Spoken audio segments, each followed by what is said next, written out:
A obsessão é um dos maiores perigos que um ser pode enfrentar, seja aqui no planeta ou nas esferas espirituais. Ela pode atingir encarnados e desencarnados.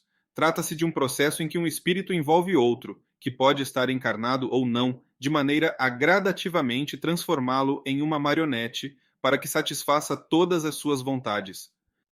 Pessoas em processo obsessivo podem ser atendidas em centros espíritas que possuem trabalhos de desobsessão.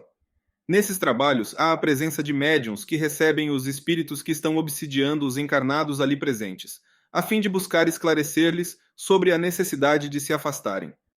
Algumas vezes, o processo obsessivo começa por uma simpatia entre o espírito e o encarnado que está em sua frequência. Porém, isso é bastante raro.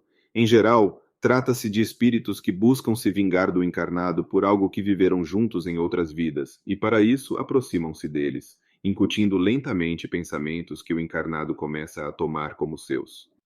Pouco a pouco, eles vão aumentando o controle sobre o encarnado, até que chega o momento em que o processo de obsessão já está avançado e o encarnado se torna vítima completa dos espíritos, que podem chegar a, inclusive, induzi-lo a cometer suicídio. Pouco a pouco, eles vão aumentando o controle sobre o encarnado, até que chega o momento em que o processo de obsessão já está avançado e o encarnado se torna vítima completa dos espíritos, que podem chegar a, inclusive, induzi-lo a cometer suicídio. Allan Kardec, em O Livro dos Médiuns, esclarece que existem 3 graus de obsessão.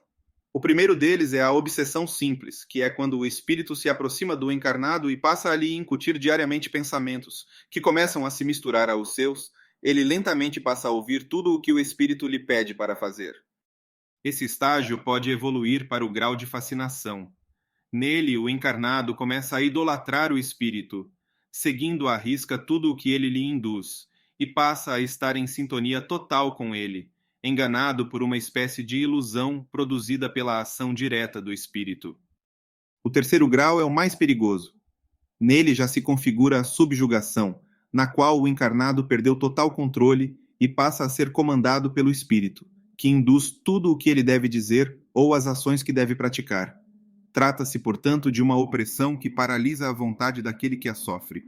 Quando chega a esse estágio, o tratamento já é muito difícil, pois o encarnado já está de tal maneira envolvido que não se dispõe a receber ajuda, acreditando não necessitar dela.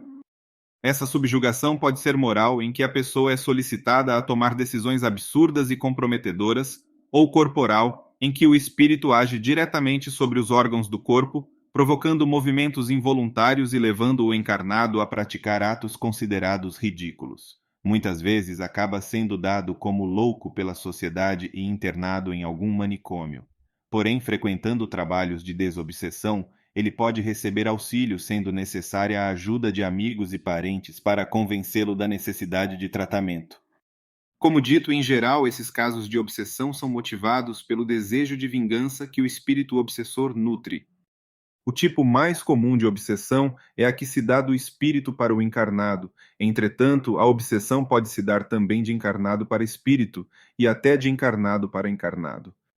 O segundo caso acontece quando o encarnado não para de pensar em quem desencarnou, dando-se esse processo normalmente pela ação de familiares ou amigos que não param de pensar, sofrer e chamar pelo morto, e acabam prejudicando-o no outro lado, na medida em que ele pode receber esses pensamentos, o que agrava seu estado de desequilíbrio.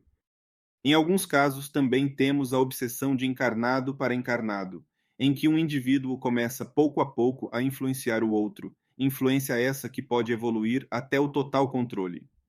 A ação dos espíritos se dá somente quando eles se sintonizam com o encarnado. Para isso, é necessário que ele esteja na mesma faixa de vibração. A obsessão existe para que os encarnados e os espíritos possam ser testados se já evoluíram, e principalmente como um mecanismo para a lei de ação e reação, em que tudo o que é feito em determinado momento gerará consequências positivas ou negativas de acordo com o ato. Com a existência da obsessão, são possíveis esses ajustes sempre que eles se façam necessários, tendo ela, portanto, uma função de reajuste e resgate.